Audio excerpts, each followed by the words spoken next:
Everybody start here. This is CPL for 1. This is SLE number 4, solving linear equations number 4. So take notes on this on the packet provided. And try the questions that are embedded in the video. Those are worth points. So hope you all are doing well. And let's go ahead and work these out. Okay, so we're dealing with some fractions in here. So we don't want to be fearful of fractions. But what we want to look at is realize, oh, this is the same thing as 4 over 1, so those 4's cancel out. So I get 1x, which is the same thing as just saying x.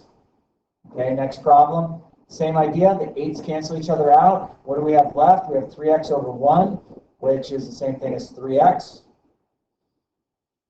On this next particular problem, the 11's do indeed cancel each other out, but remember you have a negative there, so you get negative 2x over 1, which is the same thing as negative 2x.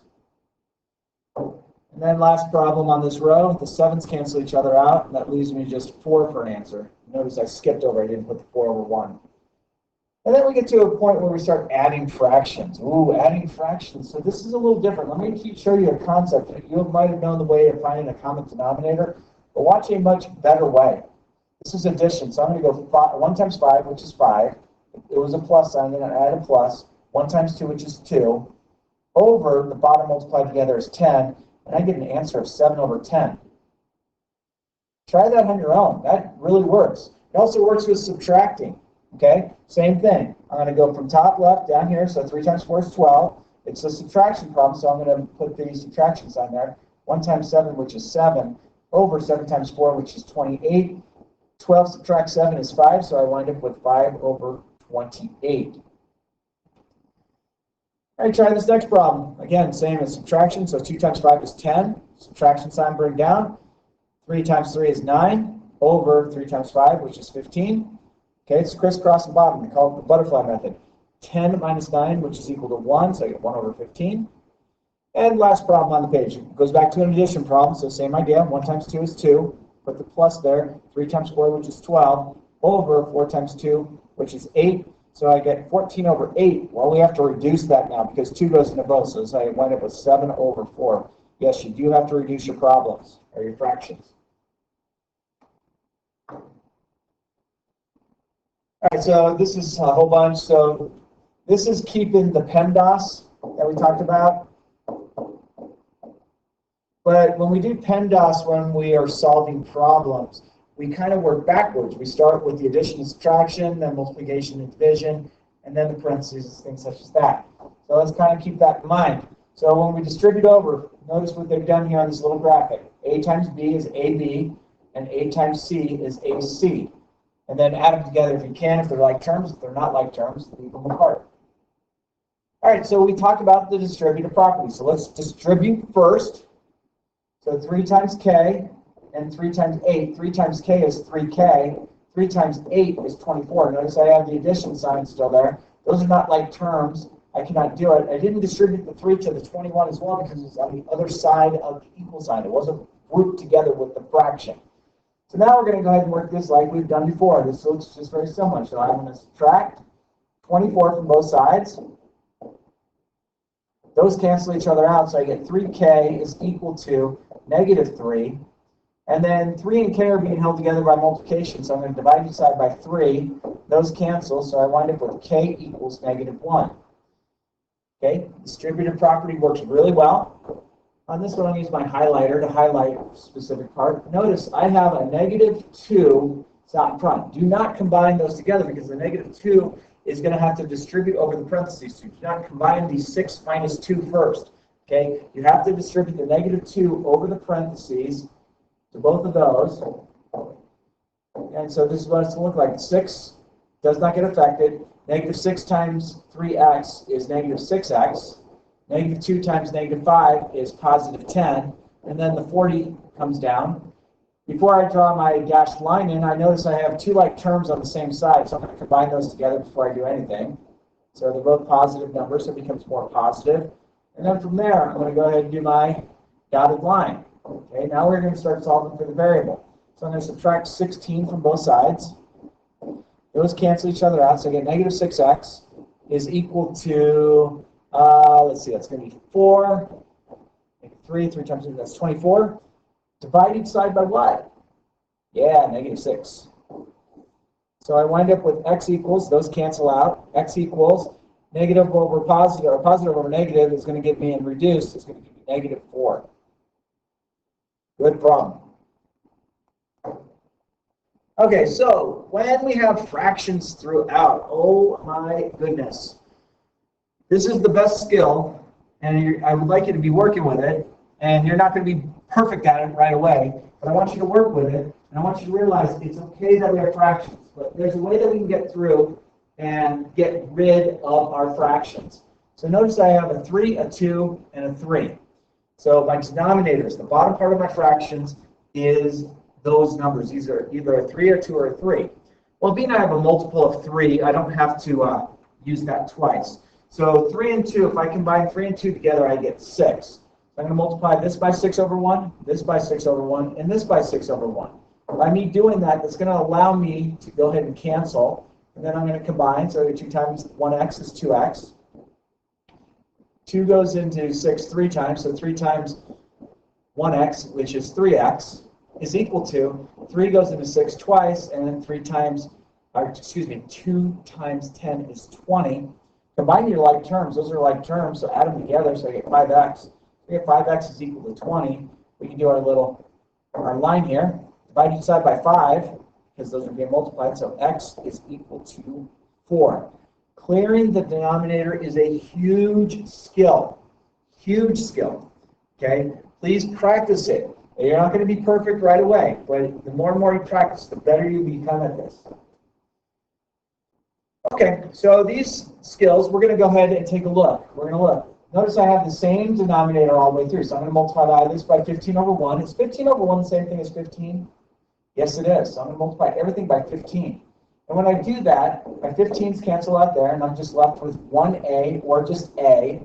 The 15s cancel out here, and that leaves me 4 times 1, which is 4. And then the 15s cancel out here, which leaves me 9 times 1, which is 9. And again, we can do our little dotted line, subtract 4 from either side. So I'm going to wind up with a is equal to 5. And we didn't have to interfere with the fractions at all, and this is a beautiful concept. If you clear the denominators, my friends, the problems become much more simple. Problem number 4, notice we have 2 fractions. One of the fractions has a denominator of 3, one has a denominator of 4, so the bottom numbers are that. So what I'm going to do is I know that if I multiply 3 and 4 together, I get 12. So I'm going to multiply every term, even the one that doesn't have a fraction, by 12. 3 goes into 12 4 times. Multiply those together, so I get 8. There's nothing to cancel on this second one, so I just go 12 times y to get 12y. And then the last one, 4 goes into 12 3 times. 3 times 3 gives me 9. Now we can go ahead and do our dotted line and start working the problem. Looks like I can bring the 8 over by subtracting it. Those cancel, so I get 12y is equal to 1. Divide each side by 12. So y equals 1/12. Okay, so yeah, we got a fraction for an answer. That's okay. We got rid of the denominators, made it a lot simpler problem. You couldn't do this problem with the fractions, but you're adding and subtracting a lot more fractions. And even though I taught you a really cool method to add or subtract them, we don't have to worry about it. Okay, let's see. Problem number 5. We have that 1/2 out front. It's in front of the parentheses. So I'm going to go ahead and distribute this over both of those. But I'm going to keep things as fractions. So half times 3x is 3x over 2. What's half of 6? Half of 6 is indeed 3. And that's equal to 9. Okay? So we could choose to get rid of our clear denominators. We only have one denominator on this problem, which is 2. So I'm going to multiply all of my terms by 2. And the nice thing is these cancel out, so I get 3x plus 2 times 3, which is 6, equals 2 times 9, which is 18.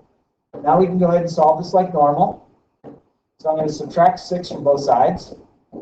Those cancel. So I get 3x is equal to 18 subtract 6 is 12. Divide each side by 3. 3 goes into 12 4 times. And look at that. We might have started with fractions, but we got a nice whole number. That doesn't always happen, but today it did. Problem number 6. We have 2 denominators. Agreed? We have 2 denominators up there. Okay? So I'm going to go, looks like I have a 3 and a 2. The smallest number that both 3 and 2 go into is 6. So I'm going to multiply everything by 6. So 2 goes into 6 3 times. So 3 times m is 3m. Plus 3 goes into 6 twice. 2 times m is 2m. And then 6 times 1 is 6. Let's add our like terms together, which is 5m. So 5m is equal to 6. There's our equal sign. I'm going to divide each side by 5. Those cancel. So m equals 6 over 5. M equals 6 over 5. But again, leave it as an improper fraction. You do not need to make it a mixed number. It's more preferred in math to keep things as improper fractions. All right, problem number 7. What do you think? I have 3 terms up there. I'm going to multiply everything by what number? If you said 20, you're correct, because 20 is the smallest number that both 4 and 5 go into equally. So I just multiply them together. All right, so I get 20 times 2, that's 40. 4 goes into 25 times, and then 5 times m, so that's the negative has to come down. So I get 5m equals 5 goes into 24 times, that gives me 12. We go with this. Let's see, I'm going to subtract 40 from both sides because I want m all by itself. Those cancel out, so I get negative 5m is equal to, it's negative, so you have $12 in your pocket, you want to buy something that costs $40. How much more do you owe? Well, it's going to be negative because you owe, so we're going to owe in this case, what is that, 28, negative 28. Divide each side by negative 5, so negative over negative is what? It's positive. So you get 28 over 5. That will not reduce. Leave it as that improper fraction. Do not make it a mixed number. Our next problem, we have 3 terms again. Yes, we do have like terms, but let's get rid of the denominator. The denominator that we have is 3 and 2. So the smallest number those both work with is 6. And multiply everything times 6. So 3 goes into 6 twice. So 2 times 2 is 4g. The plus sign comes down. 2 goes into 6 3 times, so I get 3g. And then 6 times 14. Well, that's 24 carried to 2. 84 is the answer there. I do have like terms, 4g and 3g. If I add 4 and 3 together, I get 7. So I get 7g is equal to 84. So what should we do to both sides? Yeah, divide each side by 7. So I get g is equal to 7 goes into 8 once, with 1 left over. 7 goes into 14 twice. So g is equal to 12. And that's it. So make sure as you go through the video, you answer the questions. Those questions are indeed worth points. And that's kind of a good thing. And then take a look at the homework page that's attached to this, or that is in your notebook, which would be SLE number 4. That will indicate on Schoology what problems you should work. Have a great day, everybody. Take care of one another.